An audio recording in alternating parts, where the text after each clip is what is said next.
Hello everyone. तो आप सभी कैसे हैं? सभी को हरे कृष्ण, राधे राधे। तो आज हम बात करेंगे आपके सीटेट के बारे में कि सीटेट की जो तैयारी है हम उसको कैसे करें, किस तरीके से करें और हमें किन बातों का ध्यान देना चाहिए। देखिए, बाकी क्लासेस तो हम आपको देते ही हैं, लेकिन इन बातों का आपको बहुत ज़रूरी है, इन बातों का ध्यान देना। सबसे पहली बात यह है कि आप अपने अंदर थोड़ा कॉन्फिडेंस लाइए कि ये चीज़ें हम कर सकते हैं। आप इतना बड़ा सिलेबस देख के या फिर इतनी सारी चीज़ें देख के आपको घबराना नहीं है, ठीक है। और सबसे पहले आपको बता देना चाहते हैं, अगर आप सीटेट की तैयारी कर रहे हैं तो सबसे पहला काम आपका है कि आप सिलेबस को निकालिए और उन्हें प्रॉपर लिखिए, ठीक है। लिखने के बाद उन्हें क्या करिए कि आप अपने जहाँ पढ़ते हैं वहाँ पर अपने चिपका लीजिए। चिपकाने के बाद आप देखिए एक एक टॉपिक को पढ़ते जाइए और टॉपिक पर टिक करते जाइए कि हाँ, आज मैंने ये टॉपिक पढ़ लिया, ये हमारा कंप्लीट हो गया है। तो उन चीज़ों को आपको 3 बार दोहराना है। रहे टॉपिक की बात, तो अगर आपने बहुत सारे टॉपिक पढ़ लिए होंगे क्योंकि बहुत दिनों से आपका नोटिफिकेशन वगैरह आ गया है, तो जो बच्चे तैयारी कर रहे होंगे उन्होंने पढ़ ही लिया होगा। अब दूसरी बात क्या है आपकी कि जब आप यहाँ पर टॉपिक को इस तरीके से कवर करते हैं, उसके बाद आप चलेंगे कहाँ पर? आप चलेंगे प्रैक्टिस सेट पर। देखिए, आप अपने टॉपिक को करते रहिए, डेली मैं आपको प्रैक्टिस सेट कराती हूँ, एक एक प्रैक्टिस सेट डेली मारते रहिए।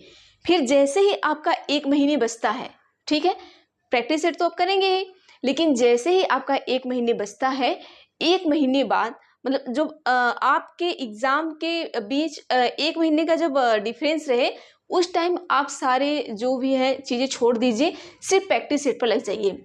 और प्रैक्टिस सेट वो नहीं करना है कि हम कहीं से भी उठा के कुछ भी आपको प्रैक्टिस सेट दे दिए या कहीं से भी क्वेश्चन बना के दे दिए। चाहते तो हम भी आपको बहुत सारे क्वेश्चन बना के ऐसे प्रैक्टिस सेट दे सकते हैं, लेकिन नहीं, आपको प्रीवियस ईयर का क्वेश्चन पेपर करना है।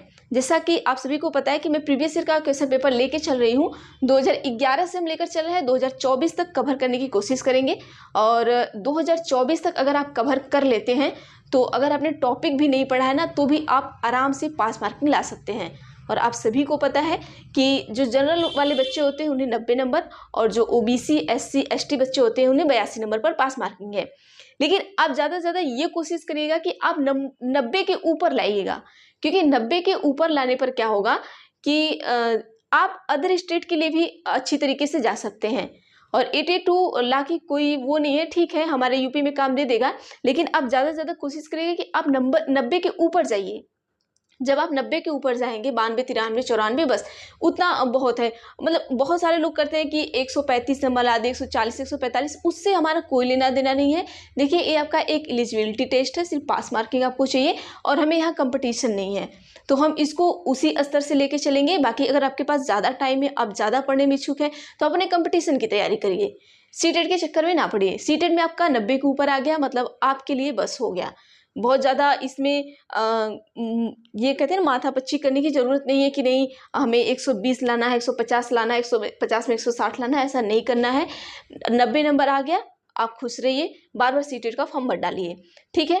और उसके बाद आपको क्या करना है कि जो आप प्रैक्टिस सेट करते हैं, उसी प्रैक्टिस सेट को हम बता रहे हैं करना कैसे है। देखिए, जैसे मान लीजिए आप प्रैक्टिस सेट किए, ठीक है, तो किसी हमने 2011 का आपको करा दिया, ठीक है, आपने 2011 का प्रैक्टिस सेट एक बार कर लिया। उसके बाद हमने 2012 का कराया, 13 का कराया। अब इसी प्रैक्टिस सेट को 2011 वाले प्रैक्टिस सेट को आप एक बार हम करा देते हैं, आप कर लेते हैं।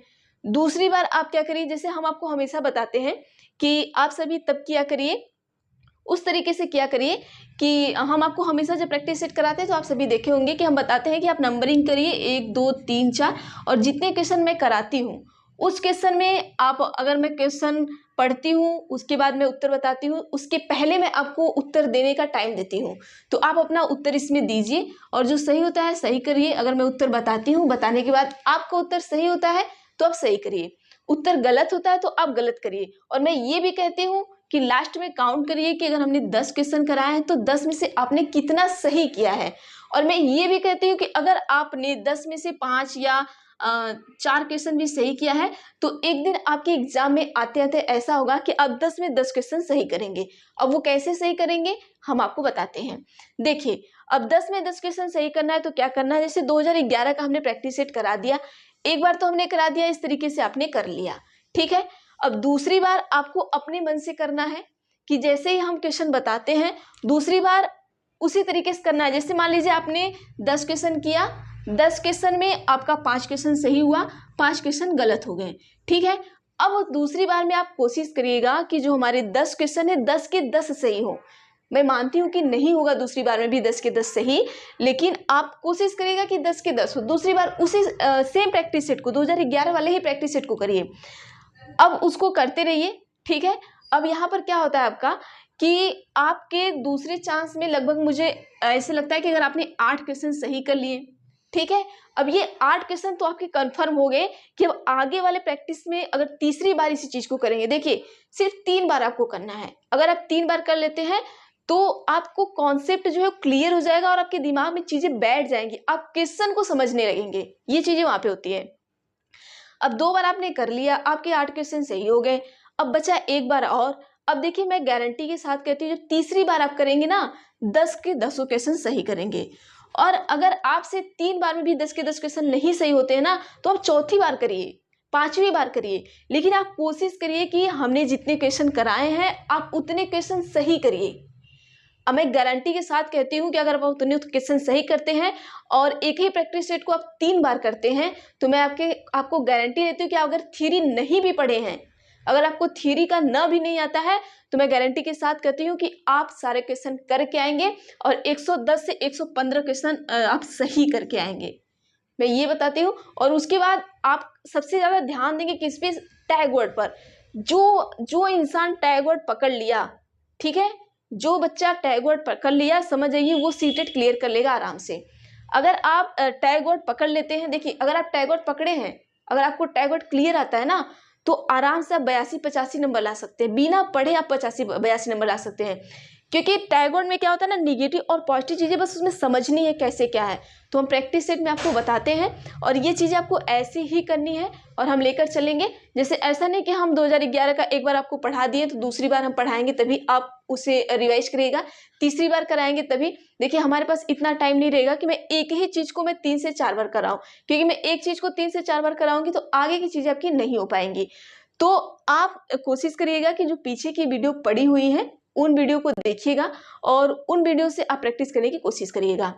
तो इस तरीके से आप कोशिश करेंगे तो मैं गारंटी लेती हूँ कि आप आराम से क्वेश्चन को सही करके आएंगे। और अगर आप थ्योरी नहीं पढ़े हैं तो जितना मैं प्रैक्टिस सेट कराती हूँ उसमें से ही करके आएंगे। और मैं देखिए ज़्यादा से ज़्यादा मैं कोशिश कर रही हूँ कि आपको हिंदी का भी मैं प्रैक्टिस कराऊँ, ईवीएस कराऊँ, सीडीपी कराऊँ और आपका प्रॉपर एसएसटी चल ही रहा है, ठीक है। एसएसटी तो भाई हमारा चलता ही है, क्योंकि एसएसटी बहुत कम लोग पढ़ाते हैं। देखिए रीजन क्या है एसएसटी ना पढ़ाने का, सारी चीज़ें क्या है ना नॉर्मल है, सारे लोग पढ़ा देते हैं, लेकिन आप कहीं भी देखेंगे एसएसटी की क्लासेस नहीं चलती है 6 to 8 की। बहुत कम लोग ऐसे मिलेंगे जो आपको एसएसटी की आपको प्रीवियस ईयर पेपर कराते हैं, क्योंकि देखिए उसमें क्या है ना क्वेश्चन बहुत घुमा के दिया रहता है, पहली बात। दूसरी बात की ऑप्शन बहुत बड़े होते हैं। तीसरी बात की एक पेपर में आपको 60 क्वेश्चन होते हैं, तो सारे लोगों को कवर कर पाना उसको चीज़ें इतना पॉसिबल नहीं है, लेकिन मैं कोशिश करती हूँ कि मैं आपको कवर करके दूँ चीज़ें। और मैं एसएसटी की क्लासेस में इसीलिए लेती हूँ क्योंकि हमने बहुत सारे यूट्यूबर्स को देखे, बड़े बड़े यूट्यूबर्स को देखे हैं वो एसएसटी की क्लासेस नहीं लेते हैं। मैं चाहती तो मुझे भी सीडीपी बहुत अच्छा आता है, मैं आराम से सीडीपी पढ़ा के चैनल छोड़ देती, ठीक है, लेकिन ऐसा नहीं करना है। अगर आप कर रहे हैं तो भाई अगर आपको कंटेंट नहीं मिल रहा है जो चीज़ें हमें वो देना है, आपको एसएसटी का कंटेंट बहुत कम मिलता है, तो मेरे दिमाग में आया कि नहीं हमें आपको एसएसटी देना चाहिए। इसके पहले आप देखेंगे जाके मेरे भी सारे वीडियो सीडीपी के बहुत सारे पढ़े हैं, क्योंकि मुझे भी सीडीपी ही पढ़ाने में बहुत ज़्यादा इंटरेस्ट है, ना कि एसएसटी।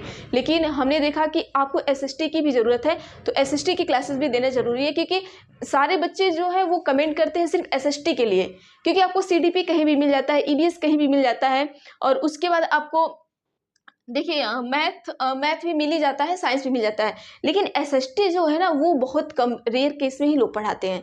तो इस तरीके से आप अपनी तैयारी करिए। हमने आपको प्रॉपर अब वीडियो हम बना रहे हैं, अब हमने आपको वीडियो में बता भी दिया था, हमने शॉर्ट्स वीडियो बना के आप लोग देखे होंगे तो देखे होंगे कि हमारी मम्मी का थोड़ा तबीयत ख़राब था, तो मैं 15 से 20 दिन के लिए गांव चली गई थी और वहाँ थोड़ा नेटवर्क इशू बहुत ज़्यादा था, तो क्लासेस नहीं हो पाती थी। मैं अपना सारा सामान भर के लेके गई थी कि मैं वहाँ से क्लासेस कराऊंगी, लेकिन नहीं हो पाता था। तो अब हम आ गए हैं तो चीज़ें धीरे धीरे कराएंगे, थोड़ा ठीक है मैनेज करके। अभी एक एक दो दो क्लासेस चलती हैं शाम को। अभी तो आपकी क्लासेस शाम को ही 2 क्लासेस आती हैं, लेकिन हम कोशिश करेंगे कि आपको सुबह भी क्लासेस दें ताकि आप चीज़ों को जल्दी जल्दी कवर करें, क्योंकि 2011 से 2024 तक लेके चलना, आप समझ रहे हैं कि 2011 मतलब 10 साल का, इधर 4 साल, तो 14 साल का पेपर हमें सॉल्व करना है। तो 14 साल का पेपर सॉल्व करने के लिए थोड़ा मेहनत आपको भी करना पड़ेगा, हमें ज़्यादा करना पड़ता है, क्योंकि मुझे अपने भी चीज़ें करनी पड़ती हैं, पढ़ना लिखना सब कुछ, खुद से खाना बनाना, बर्तन धुलना, मतलब अपना खुद सब कुछ अपने से करना है। आप तो घर पे होंगे तो आपकी सारी चीज़ें हो जाती होंगी एग्जाम टाइम। यहाँ हम लोग को तो एग्जाम टाइम भी अपने से ही काम करना पड़ता है। हम किसी को बोल नहीं सकते कि भाई मेरा खाना बना दो या फिर कपड़े धुल दो या कुछ भी। हमें सारी जिम्मेदारी हमारी अपनी है। तो हम आगे देखते हैं किस तरीके से। बाकी आपकी जो 2 आती हैं वीडियो, वो शाम को आती रहेंगी, और सुबह का भी हम देखते हैं, एडजस्ट करते हैं। सुबह भी हम आपको 2 वीडियो सोच रहे हैं कि 2 वीडियो आपको दें, ताकि ज़्यादा से ज़्यादा और जल्दी से जल्दी चीज़ें कवर हो आपकी। ठीक है, तो आज के लिए इतना ही करते हैं। बाकी आप तैयारी में लगे रहिए, और जिस तरीके से हम बताए हैं अगर आप उस तरीके से करते हैं, मैं गारंटी लेती हूँ कि आप सीटेट जरूर क्लियर करेंगे। तो थैंक यू एवरीवन। तो आज के लिए बस इतना करते हैं। बाकी अगर आप चैनल पे नए हैं तो चैनल को सब्सक्राइब कर लीजिएगा, बेल आइकन को क्लिक कर लीजिएगा। और जो बच्चे देखिए पुराने हैं, उनसे रिक्वेस्ट है कि प्लीज़ आप सभी थोड़ा शेयर भी कर दिया करिए वीडियो, और अच्छी लगे तो लाइक भी कर दिया करिए, क्योंकि मैं देखती हूँ ना सारे लोग देखते हैं और अच्छा खासा, मतलब वो कहते हैं ना कि आपका बीच ड्यूरेशन भी अच्छा रहता है। सारी वीडियो आप पूरी वीडियो देखते हैं, लेकिन कोई लाइक नहीं करता, पता नहीं क्यों। तो अच्छी लगे तो लाइक कर दिया करिए। बाकी देखते हैं, चलिए मिलते हैं हम अपने अब अगली क्लासेस में। Thank you everyone.